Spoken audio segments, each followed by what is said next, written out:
Pessoal, uma boa tarde. Mais um terceiro vídeo que vai ser realizado a partir deste momento sobre o acompanhamento do livro da Bianca, a experiência que ela teve com seu esposo e com a nave com o comandante Carrão. E eu quero falar, antes de narrar o livro, falar sobre a tragédia que acometeu a nossa nação, do triste desencarne dos irmãos, dos jogadores de futebol que ocorreu na Colômbia, em Medellín, e estamos todos tristes pela sua ocorrência. Mas vamos deixar no plano divino, no plano de Deus. Ele sabe de todas as coisas, então as coisas aconteceram, deve ter tido alguma permissão maior para acontecer tudo isso, como já teve outras pessoas que já tinham previsto infelizmente essa tragédia, e realmente aconteceu. Antes eu quero desejar a todos, fazer homenagem a todos os irmãos que partiram, que já se encontram na quarta dimensão, ao Santo Ser Cristo, e que sejam protegidos, que recebam discernimento da luz do nosso Mestre Jesus, que todos sejam abençoados, que receba a luz, em nome do nosso Senhor Jesus Cristo. Invocação a Cristo.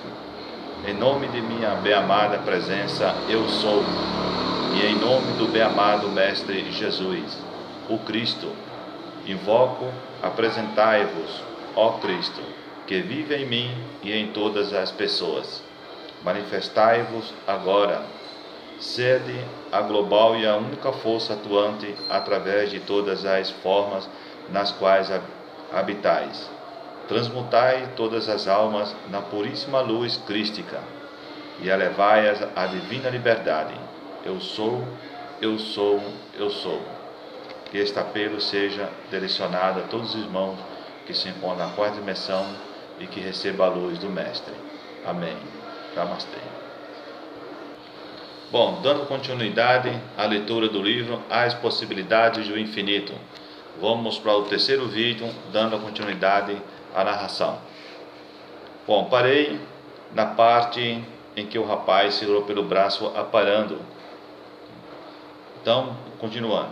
Quando comecei a sair e fiquei de pé do lado de fora do carro, não consegui me equilibrar. Era como se eu estivesse inflando. Comecei a balançar para frente e para trás. Meu companheiro falava e gesticulava muito. Então, aquele homem segurou firme em meu braço e caminhamos para outra parte daquele local. Quando, com sua ajuda, eu contornava o carro pela frente, notei o quanto ele era alto e percebi o branco diferente das suas roupas.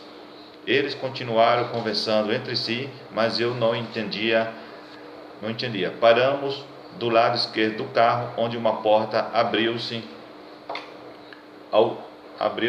no chão, soltando uma escada por onde então começamos a descer. O outro rapaz, ainda segurando firme no braço do meu companheiro, ajudando a descer, e o que estava comigo também agiu da mesma forma. Esta escada dava a um outro piso metálico. Já na parte de baixo, notamos com surpresa que estávamos dentro de uma grande nave, ou melhor, uma nave gigante, pois continha vários outros objetos, iguais àquele no qual tínhamos acabado de chegar. E eram todos redondos, alguns maiores, posso dizer que era uma espécie de garagem. Fomos então caminhando para o lado daquele lugar, até que, de repente, o meu companheiro parou de se debater na tentativa de soltar-se da mão do homem que o segurava e disse assim: Bianca, não vamos mais voltar para casa. Eu lhe perguntei, por quê? Ele me disse, isto é coisa de russo ou americano, é o tal disco voador, e como a coisa é secreta, quem entra dentro dele não sai mais. Como eu vinha caminhando, perdi o domínio das pernas e comecei a cair, mas isto parece que não preocupou os dois rapazes. Eles no olharam, e o que estava me segurando somente firmou a mão no meu braço, não deixando que eu caísse, até que chegamos a uma espécie de elevador. Então os dois homens conversaram entre si, enquanto o meu companheiro, ainda muito nervoso, procurava por todos os meios soltar-se, dando socos e pontapés no rapaz que o segurava. Ele parecia não estar se incomodando com as agressões físicas impostas a ele pelo meu companheiro na tentativa de soltar-se. Eles só nos soltaram quando chegamos à outra parte da nave, depois que saímos do elevador. Quando a porta daquele elevador se abriu, nós entramos em uma sala quadrada com vários aparelhos, mas uma coisa me chamou a atenção em primeiro lugar. Foi o tamanho das poltronas, que à primeira vista me pareceram 3 mesas. Aos poucos aquela sala foi se tornando semelhante a algo conhecido. Parecia que estávamos dentro de um laboratório. Em seguida, fizeram sinais com as mãos para que sentássemos. Sentamos e um deles caminhou até um móvel num dos lados daquela sala, trazendo consigo uma pequena caixa com fio branco prateado e, voltando-se para mim, colocou-a sobre o meu braço, segurando-o com sua mão, enquanto o outro esticava o fio para um dos aparelhos que havia naquela sala. Quando foi ligado, não senti dor alguma, somente um leve arrepio no local onde estava apoiado aquele aparelho. Notei também que, ao ser ligado, aquela caixa iluminou-se e apareceu na parte de cima dela uma bolha ou uma pequena esfera que oscilava. A mesma coisa foi feita com o meu companheiro. Depois trouxeram uma espécie de tubo, não muito grande, parecido com uma luneta, e o colocaram num dos meus olhos. Eu diria que se tratava de um exame de vista, pois assim que aquele tubo foi colocado sobre a minha vista, o rapaz olhou pelo outro lado daquele aparelho que iluminou-se ao entrar em contato com a sua mão. Esse exame também foi feito no meu companheiro. Logo depois, o mesmo homem, segurando em minha mão, levou-me até uma caixa que me apareceu de vidro, e abrindo uma porta alta, colocou-me dentro dela. A porta fechou-se e 2 luzes se acenderam, uma no teto daquela caixa e a outra na parte de trás.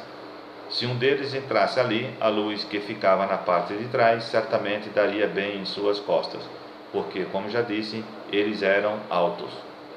Eu tenho 1,61 m e por isso aquela luz estava na altura da minha nuca.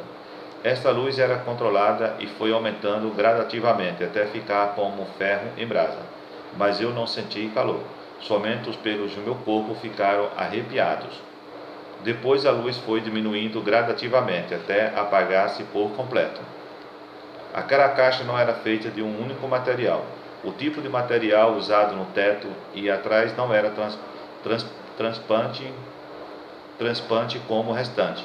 A mesma coisa fizeram com o meu companheiro, que até aquele momento estava muito preocupado e não parava de lamentar, dizendo que jamais sairíamos daquele lugar. Eu não estava calma, mas não estava tão agitada quanto ele. Depois de passarmos por aquele estranho aparelho, semelhante a uma caixa de vidro bem alta, um deles, aproximando-se do meu companheiro, com outro aparelho na mão, também igual a uma pequena caixa, colocou sobre o seu peito. A caixa não estava apoiada em seu peito. Ela estava a uma certa altura do seu peito. O outro rapaz deu uma volta por trás do meu companheiro, segurando-o pelos braços, o que fez com que sua camisa se abrisse e o local onde estava o aparelho ficasse a descoberto. Assim que aquele aparelho foi ligado, tive a impressão de que seu fundo se soltou e o meu companheiro levou um choque, desfalecendo ainda sentado naquela poltrona. Tentei correr para junto dele, mas fui impedida por um dos homens, que me fez sentar novamente. Eu estava em completo desespero, vendo o outro que segurava o meu companheiro, puxando-o para trás e deitando-o completamente desfalecido. Eu pensei que ele estivesse morto, e quando esta ideia me ocorreu, pensei que em seguida seria a minha vez. Mas isto não aconteceu, porque o rapaz que estava com ele, com aquele aparelho, colocou-o dentro do local de onde o havia tirado, guardando-o. O rapaz que estava perto do meu companheiro, pouco depois de conversar com o outro, foi até perto da caixa de vidro e sentou-se em uma daquelas poltronas, enquanto seu companheiro ficou de pé ao seu lado, conversando. Creio que falavam sobre minha pessoa, pois ambos olharam-me como se todas as minhas reações ações estivessem sendo observadas e comentadas por eles. E assim ficaram durante algum tempo. Pouco depois, o rapaz que estava de pé saiu e apenas um deles ficou na sala. Como eu chorava muito, pensando que o meu companheiro já estava morto. A qualquer movimento que aquele rapaz fazia dentro da sala, eu me assustava muito e encolhia de medo, pensando que tinha chegado a minha vez de morrer. Penso que ele entendeu o meu medo, porque durante um bom tempo ele permaneceu sentado, tentando me dizer que gestos que tudo estava bem. Ele olhava para mim e depois apontava na direção do meu companheiro, para que eu olhasse também. E em seguida, levava o dedo indicador ao nariz, para me mostrar que ele respirava e não estava morto, mas só dormindo. Ele fez este gesto várias vezes, mas como eu não parava de chorar, ele percebeu que eu não estava entendendo. Então ele me levou até junto do meu companheiro, mostrando-me que ele estava bem e que era como se estivesse dormindo. Fiquei um pouco mais calma e voltei a sentar-me. De vez em quando aquele homem sorria para mim, querendo tranquilizar-me, indicando que tudo estava bem. Não sei quanto tempo o meu companheiro ficou neste estado, talvez cerca de 1 hora. Fiz menção de chamá-lo, mas não sei porquê, faltou-me coragem e depois pensei para que se não iria ajudar em nada. De repente ouvi um ruído, e realmente era uma chamada, pois aquele homem, virando-se, apanhando uma das caixas que estava na sala, e caminhou com a mesma até a porta, onde uma outra pessoa estava à sua espera. Depois de uma breve conversa, ele entregou aquela caixa ao outro, voltou para a sala e sentou-se, ficando algum tempo a olhar-nos.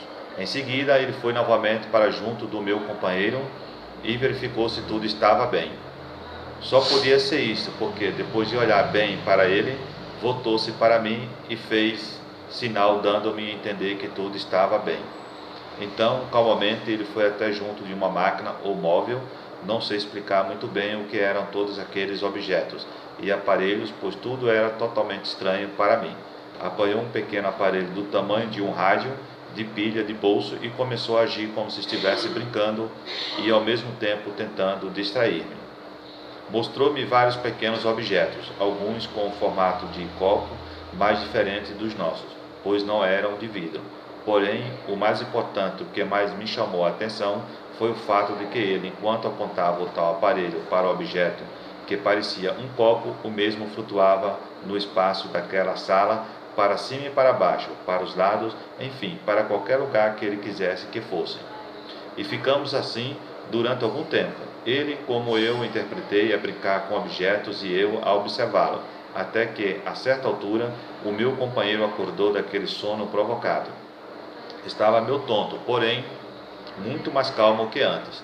Neste momento, deixando de lado aquela brincadeira, aquele homem foi até o local onde antes havia recebido um chamado de rádio e se comunicou com alguém. Pela sua expressão sorridente, enquanto falava, notei que estava feliz. Talvez, creio eu, pelo fato do meu companheiro ter despertado e estar bem. Pouco depois daquela conversa, ele foi até onde o meu companheiro estava e ajudou a ficar em pé, colocando uma de suas mãos sobre o seu ombro. Então caminharam juntos até onde eu estava, e estendendo-me a sua mão, também ajudou-me a levantar. Caminhamos assim, os três, em direção àquela porta onde eles antes estiveram, de pé, a nos observar. Bom, gente, aqui está o desenho em que a Bianca fala sobre o relato aqui, em que a poltrona que o comandante Carran ficou sentado é enorme. E eles também são grandes, deve ser aproximadamente uns 2 metros de altura, o nosso irmão do Cosmo. E ele, as poltronas grandes, que devem ser bem macias, e os objetos que ela falava, tipo assim, tipo de um rádio, os copos, ficavam flutuando no espaço, sobre a direção da onde que ele quisesse direcionasse as caixinhas, os copos, pela mente, obedecia o comando do comandante. Né? Extraordinário, muito legal, né? Aqui está o desenho que o rapaz, né, transmitiu. E vamos dar continuidade agora. Vamos entrar agora para o terceiro capítulo, ok? Veremos dentro de alguns minutos. Alô galera, então terminamos esse vídeo aqui, o segundo capítulo dessa história fantástica da experiência em que a Bianca esteve no ano 79, meados de 79, com a nave do comandante Carran. Muito legal este livro. Estou gravando ele, estou fazendo em capítulos o relato dele, né, no livro. E é até bom mesmo, enquanto eu estou lendo, eu estou gravando os capítulos, né, estou relendo novamente o livro. Vai ficar bem memorizado essa história. Então, muito obrigado para vocês, um abraço a todos que estão acompanhando a história do livro, que é muito legal. Valeu, um abraço, namastê.